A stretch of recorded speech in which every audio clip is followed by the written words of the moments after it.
This is take 2 because first Sam tried to film it by himself and then I decided that I had words to say.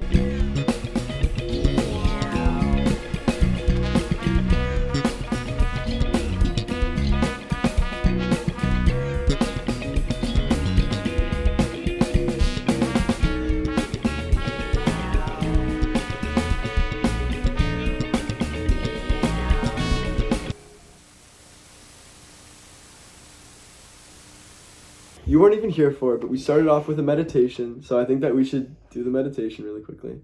All right, we're gonna do some breathing with me. Just follow along. All right, in and out. In the excitement for this episode and Q&A, and out all of the anxiety. Yes, that was the anxiety. I felt that anxiety. I think this is gonna be a very good Q&A because we have so many questions. Look at this.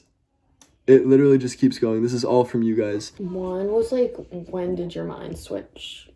From what? Because like we were best friends. Sam's a very flirty person. Like he just is. Like if you know him, you know that that's true. So I like always kind of liked him because I just felt like you were always flirting with me. So I just like would get the message and then I'd like start thinking about what it would be like if we were together. Like we've been friends for 4 years, but we really got close at the beginning of our senior year. And so from the beginning, I like thought about it because you led me on. Yeah, I didn't think about it. But you didn't think about it. And then you kissed me. I'm not even sure why. I don't even think you liked me. No. You're not even answering the question. Like, what changed your mind? I thought about if you were to get a boyfriend while we were friends, and that would make me feel uncomfortable. And then I realized that you probably weren't just my friend. That's a way to look at it. Yeah, also, like, we just, like, aligned really well. Yeah. Like, I think we both kind of knew, like, if we tried it, it would work. It was like, we basically were dating, but we just weren't doing, like, the physical aspect of it. Yeah. That's, So like, that's but now we kind of were, though. There's, like, clips of us on live streams that you guys took, and, like, you would send them to us, and that's literally how I realized it was people sending me clips, and I was like, wait, this is so weird. Yeah. Like, when you guys thought, like, we were lying, like, we literally weren't, and then I would read all the comments, and I was like, yeah, wait, everybody was like, they're right. Everybody was like, funny. guys, stop lying, you're dating, and we're like, no, we're not. And then we would, like, look over the videos and be like, wait, That is I think we are, we just don't know. Like, when we told his brother and, like, our best friend, like, they were, like, not shocked. Like, they were like, yeah, wait, haven't you guys been dating for, like, a month? Isn't like, that what no. Josh said? Yeah. Josh was so confused. Because we've always been, like, friends first. And this is Sam when he's friends with a girl. Like, it's just, like, it's too much. That's not true. Yeah. Trash TV? Moi. Well, there's like, I fancy you. I just don't really like, I don't really like how he's going about the situation. Like, I feel like he just could have done it much better. I don't think he really fancies her. Like, I feel like he's just trying to come on my bed. He's just trying to come up on my bed. Like, he's just not doing it the right way. I mean, he's just not even handsome. He's just not even where I am. You know what I mean? Do you know what I mean? Someone asked, do you believe in karma? What do you think? Karma comes a lot through, like, thoughts. Like, if you do something bad to someone, then you feel so bad about it that then you, like, are miserable through that. I don't think, like, it's a physical... Yeah. I don't think it's, like, physical damage. It can be manifested in different ways. Yeah. But I think, like, you can interpret different things happening to you as, like, oh, this is an answer to that. Or you can't. But I think, like, real applicable ways that karma happens is, like, you ever know that kid at school that, like, never gossips about people, never seems to judge anybody, and then somebody says something shitty about them, and you're like, no, like, what? You can't talk about them like that. Like, what did they do to you? You know that type of kid? But then somebody says something shitty about somebody who, like, always gossips about people and, like, always causes drama, and it's like, all right, you can say that. I feel like there's a karma, like, a very applicable karma where, like, if you judge people, you will be judged. And if you talk shit about people, people will talk shit about you because you get what's coming to you. How do you keep yourself from worrying about death? Why would you worry about death? I mean, obviously that's, like, a religious question. Like, everyone thinks that, like, a lot of people don't believe that there's something after death, but I think that's like really helpful, whether you're religious or not, to have some kind of belief that you don't just like snap and disappear. If we're talking about the afterlife, there are a couple options. You become part of the dirt. Your soul dies with your body. Or you go to heaven or hell. Our immortal soul ascends. Or you could believe in some kind of reincarnation. So, I don't know, whatever works for you. But I would definitely say that faith, some sort of faith, is what grounds people and the best way to not be afraid of uncertainty and death. Because that's really what you're afraid of, uncertainty, probably. You can have your own views. Yeah.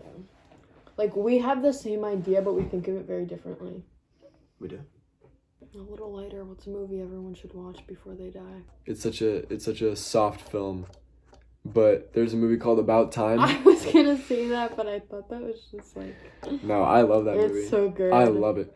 It's about, so in this family, every man, when they turn 21, they can travel back in time in their own life and relive a certain event. So they like go into the closet and then they like go like that and then they travel back.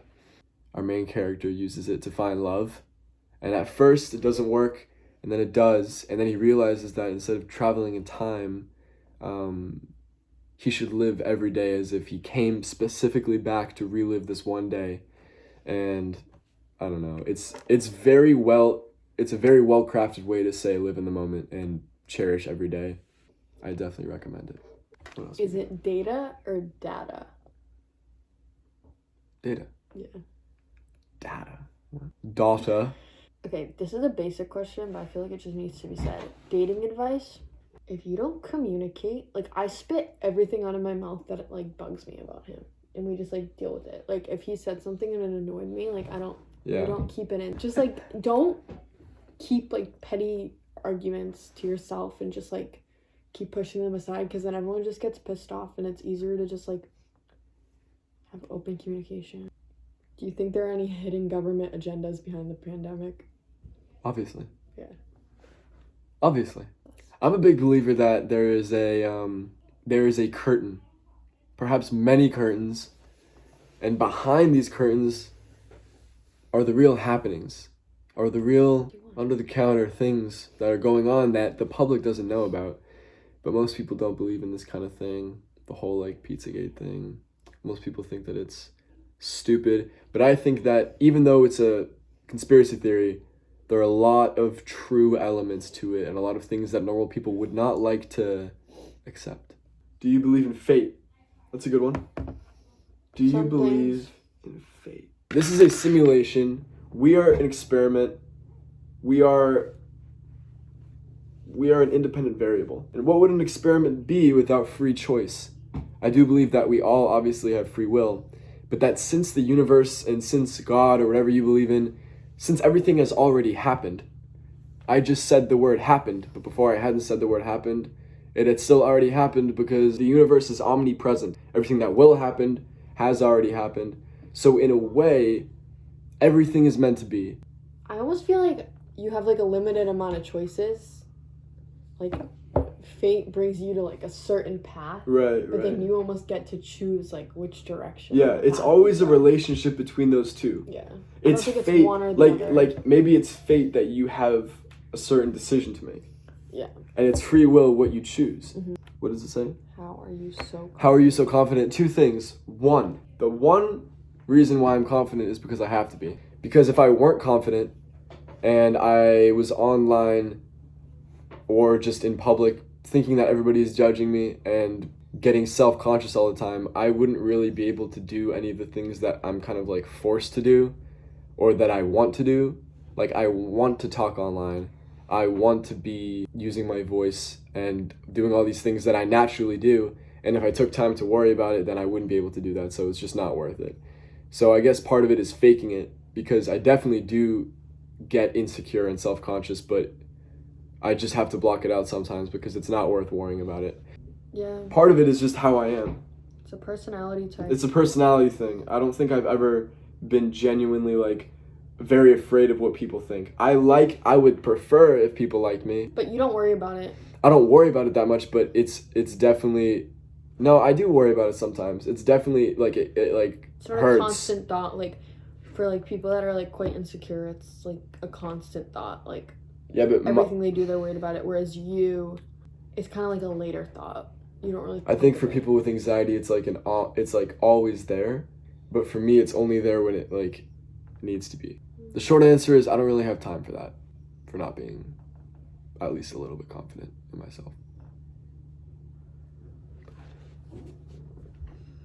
Is humanity headed in the right or wrong direction? Sometimes I think about this. If you go back 50 years, for those people growing up then who are now like in their 60s and 70s, have you ever heard them say like, oh, like the world's going to shit, everything was better back then? And you think about how little change has happened between then compared to now and like 300, 3,000 years ago. Imagine how much of a shitter those people would think that the world is now. I mean, the world is always moving and evolving, and you can depict it any which way you want.